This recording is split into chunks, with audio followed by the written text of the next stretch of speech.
Assalamualaikum warahmatullahi wabarakatuh dan salam sejahtera.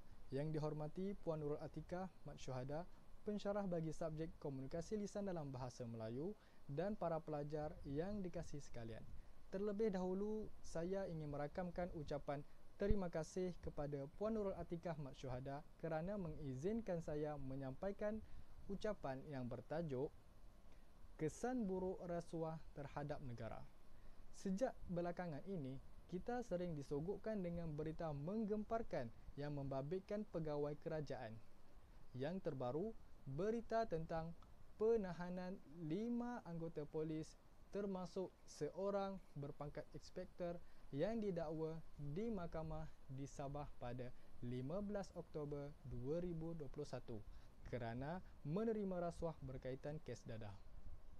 Para pendengar sekalian, fenomena rasuah sering dikaitkan dengan istilah makan suap, yang mana rasuah secara konseptualnya bermaksud wang yang diberikan kepada pihak lain untuk menyembunyikan sesuatu perkara atau untuk mendapatkan sesuatu dengan mudah dan cepat, tetapi salah di sisi undang-undang negara. Rasuah merupakan gejala yang sering berlaku di kalangan masyarakat kita pada hari ini, serta menjadi buah mulut media massa. Media massa turut menyiarkan pelbagai kes yang melibatkan pegawai kerajaan berprofil tinggi yang terlibat dalam amalan rasuah. Ini sebagai bukti bahawa masalah ini semakin menular dalam masyarakat kita. Persoalannya, apakah kesan buruk terhadap negara sekiranya budaya rasuah ini terus berleluasa? Saya akan merungkaikan satu demi satu. Antara kesan buruk budaya rasuah terhadap negara ialah pentadbiran negara secara keseluruhannya akan terjejas. Segala dasar atau penguatkuasaan menjadi lemah serta pelaksanaan undang-undang tidak dapat dijalankan secara adil. Contohnya, industri pembekalan minyak dan gas negara yang hanya dimonopoli oleh satu pihak separa kerajaan di mana rasuah terjadi bagi kepentingan mereka sendiri. Setiap industri hendaklah dibuka kepada semua pemain industri agar berlaku daya saing yang kompetitif, sekaligus melahirkan peluang pekerjaan dan merancakkan ekonomi negara. Oleh itu, pembuat polisi negara seharusnya melihat pelaksanaan bebas rasuah bukan sahaja di peringkat bawahan, malahan di peringkat pemain industri dan syarikat-syarikat multinasional agar pentadbiran negara dapat diuruskan dengan adil dan saksama. Para pelajar yang dikasihi, rasuah ini juga mampu melumpuhkan fungsi perjalanan sesuatu organisasi kerana timbul unsur penipuan dalam urusan. Sebagai contoh, pegawai kastam yang bertugas di persempadan negara menerima wang sogokan untuk melepaskan barang yang selundup. Situasi ini berlaku kerana mereka inginkan imbuhan yang lebih dek kerana gaji yang rendah.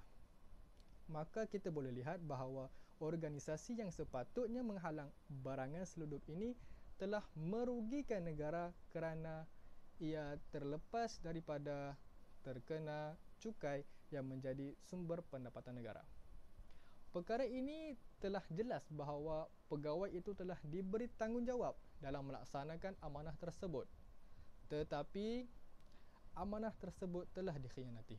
Bak kata pepatah, harapkan pagar, pagar makan padi. Pada waktu yang sama, rasuah akan menjatuhkan ekonomi negara. Kemajuan media massa dalam mendapatkan maklumat mengenai segala perkara atau isu yang berlaku dalam sesebuah negara mampu menjadi punca kejatuhan ekonomi negara tersebut. Maka kita hendaklah sentiasa memastikan tiada kes rasuah agar tidak menjadi bahan berita kepada media internasional.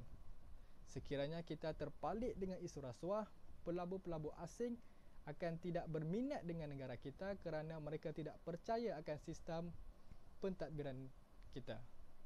Apabila kehilangan pelabur, maka ekonomi negara akan merosot dan lembab. Oleh itu, setiap anggota kerajaan haruslah menjalankan tugas dengan penuh amanah dan menjauhi gejala rasuah.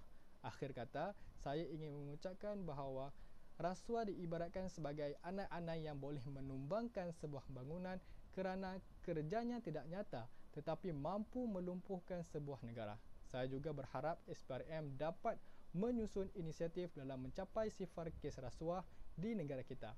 Dan pihak kerajaan pula dapat mencari jalan bagi memperkasa ekonomi dan daya sara diri rakyat supaya mereka tidak tertarik dengan rasuah kerana mereka mampu mencapai apa yang dikehendaki.